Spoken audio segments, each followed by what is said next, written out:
हाँ जी, नमस्कार, राधे राधे, हर महादेव। मैं आपका आचार्य देव। आज इस वीडियो पे चर्चा करेंगे शकुन बोलते हैं।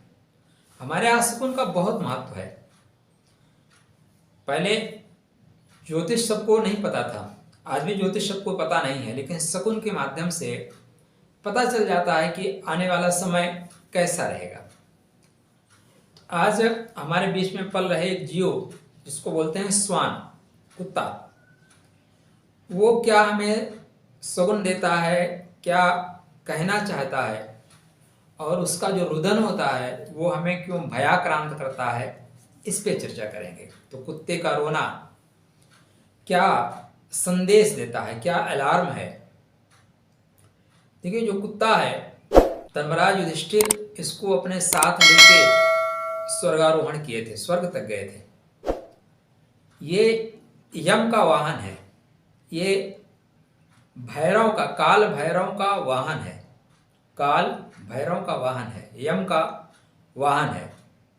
राहु जनित जो उपाय होते हैं वो कुत्ते के माध्यम से किए जाते हैं, या कुत्ते को जब आप खिलाते हैं तो राहु शांत होते हैं। तो राहु का भी वाहन माना जाता है, लेकिन मुख्य रूप से यम का और काल भैरव का वाहन है। ये बहुत सेंसिटिव होता है। आज भी देखें, बहुत से जो विभाग है, गुप्तचर विभाग, वो कुत्ते की मदद लेते हैं। इनके जो घ्राण शक्ति है, इनकी जो छठवीं इंद्री है, जागृत रहती। इसलिए इनका जो रुदन करना है वो सामान्य नहीं है, सरल नहीं है। आप ऐसे सहज नहीं छोड़ सकते कि नहीं ये नॉर्मल है।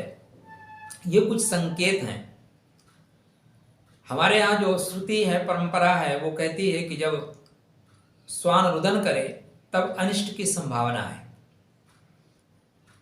अगर आप प्राचीन शास्त्रों में जाएं तो वहां पे अगर कुत्ता हरे वृक्ष के नीचे रुदन करे आकाश की तरफ सर उठा के, तो इसका तात्पर्य है कि इस वर्ष बहुत अच्छी बारिश होगी, पूरी पृथ्वी जलमग्न हो जाएगी, इतनी अच्छी बारिश होगी।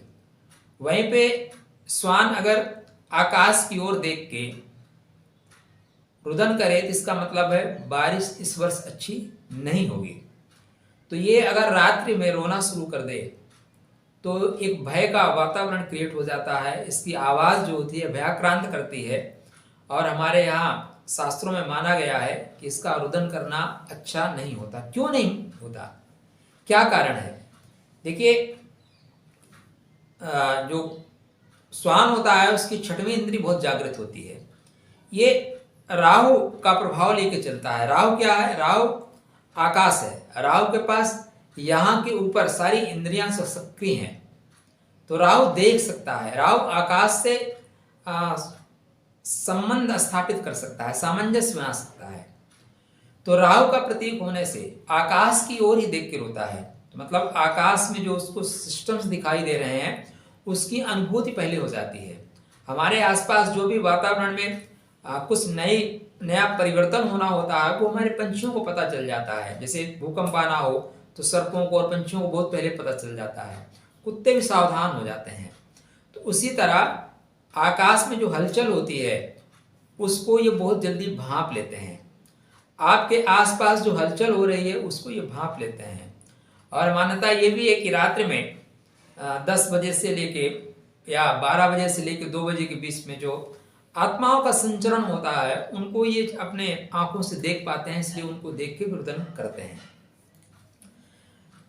अब शगुन की माने तो इनका रुदन करना बिल्कुल श्रेयस्कर नहीं है, बिल्कुल खराब स्थिति है इनका। अगर आपके घर की तरफ मुख करके रो रहे हैं तो घर में कोई नई परेशानी आने वाली है, और लगातार ये रोना आरंभ रहे तो कोई न कोई मृत्यु तुल्य कष्ट या गंभीर बीमारी की ओर इंगित करता है। क्या गंभीर? राहु क्या है? राहु गंभीर बीमारी देता है, लंबी बीमारी देता है, बड़ी बड़ी बीमारी, छोटी बीमारी नहीं देता।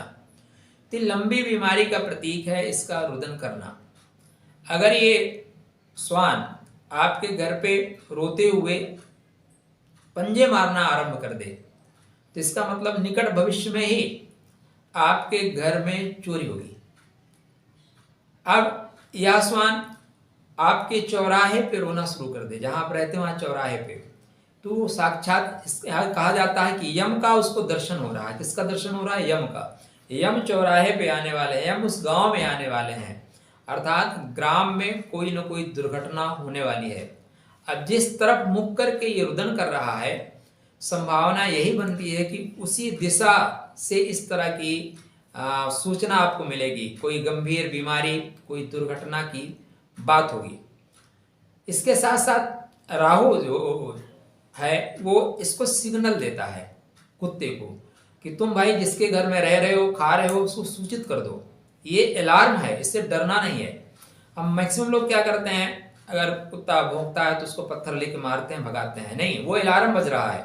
आपके घर में अलार्म बजता है, क्या घड़ी तोड़ देते हैं? क्या नहीं तोड़ते हैं ना, घड़ी नहीं तोड़ा जाता। इसलिए कुत्ते को भगाए नहीं, उस अलार्म को समझने की कोशिश करें। स्थितियां बता रही हैं कि आने वाले समय में कठिन समय आपके आने वाला है। उस कठिन समय को पहले से बता रहा है आपका पालतू कुत्ता, तो आपके लिए अलार्म का सूचक हो गया। उसको मार के भगाने से वो दुर्घटनाएं जाने वाली नहीं है। हाँ, लेकिन उसकी आवाज़ क्या होती है? भयाक्रांत करती है। हमारे अवचेतन मस्तिष्क में ये बातें घर कर गई हैं कि कुत्ते का रुदन करना मतलब भविष्य में इस घर में रुदन होगा, मृत्यु तुल्य कष्ट होगा, या किसी को मृत्यु हो सकती है। ऐसी अवधारणाएं हमारे अवचेतन मस्तिष्क में है, इसलिए उसका रुदन करते ही अनिष्ट की संभावना हमें समझ में आती है। अगर मनोविज्ञान की बात करें तो पशु जो मनोविज्ञान, उसमें कुत्ते को मनोविज्ञान ये कहता है कि जब कुत्ता अकेला होता है, उसको अकेलापन डराता है, तो उस डर को दूर करने के लिए वो आवाज करता है, रोता है, या अपने पारिवारिक जनों से, अपने कुटुंब से वो बिछड़ जाए और रात्रि में फिर कुटुंबों की याद आती है तो उनको जो है आमंत्रित करने के लिए, उनको बुलाने के लिए रुदन करता है, रोता है, माने अपना दुख व्यक्त करता है। ये उसका मनोविज्ञान कहता है। लेकिन शकुन शास्त्र स्पष्ट कहता है कि अगर आपके यहाँ कोई श्वान रह रहा है, वो कंटिन्यू ऐसे पड़ा हुआ है, लेकिन अचानक वो रोना शुरू कर दे, अचानक रोते हुए आपके घर पे पंजे मारना शुरू कर दे, तो ये मुसीबत आने का संकेत है। ये संकेत है कि निकट भविष्य में आपके घर में चोरी हो सकती है, आपके घर में दुर्घटना हो सकती है। अतः आप जागृत हो जाइए। अब दुर्घटना किसके साथ होगी? तो आपके घर में जितने लोग हैं उनकी कुंडली चेक करिए, जिसका राहु अष्टम भाव में गोचर कर रहा होगा वर्तमान समय में, जैसे रुदन आरंभ किया, अंतरदशा, प्रत्यंतर दशा, महादशा आरंभ है, ये दुर्घटना उसी के साथ घटेगी। तो अब आप पत्थर मार के क्यों भगा रहे हैं? कोई आपको आके बता रहा है कि भाई 2 महीने बाद आपके साथ दुर्घटना घटने वाली है, तो वो तो आपके प्रशंसा का पात्र है, पुरस्कृत करने का पात्र है, ना कि उसको पत्थर मार के भगाया जाए। तो अब आपके लिए अलार्म बज गया। आप उस व्यक्ति की कुंडली, अपने घर के सारे व्यक्तियों की कुंडली चेक करिए। कहीं घर के मालिक के कुंडली में 6वें भाव का स्वामी तो 3 भाव में तो गोचर नहीं कर रहा है, उसका अलार्म कुत्ता आपको पहले दे रहा है। आपका पालतू है तो पहले बता दे रहा है कि मालिक आपके घर में चोरी होने वाली है, सावधान हो जाइए। या आपके लग्न में 6, 8, 12 के स्वामी मूव कर रहे हैं और लग्नेश कहीं आपके 6, 8, 12 में जा रहे हैं, तो आपकी दुर्घटना हो सकती है। तो उसके लिए आप प्रॉपर तरीके से अपना पूजा पाठ करा सकते हैं। वाहन चलाते समय विशेष सावधानी रखें। तो ये जीव जो है कृपा का पात्र है, ना कि अवहेलना का पात्र है, तो पत्थर ना मारे। वो आपके लिए अलार्म का कार्य कर रहा है। वो यम का वाहन है, वो भैरव का वाहन है, वो राहु का प्रतीक है, आकाश तत्व को लेके चल रहा है। आकाश में जो चीजें घटित हो रही हैं वो उसको समझ रहा है, आप समझ नहीं पा रहे हैं। इसलिए उन चीजों को समझें और उसका उपाय करें। तो ये शगुन शास्त्र के अनुसार कुत्ता का रोना आपके लिए कैसा फल देगा उसकी बात थी। फिर चर्चा करेंगे इसी तरह किसी महत्वपूर्ण वीडियो में। तब तक आपके लिए हमारी तरफ से राधे राधे।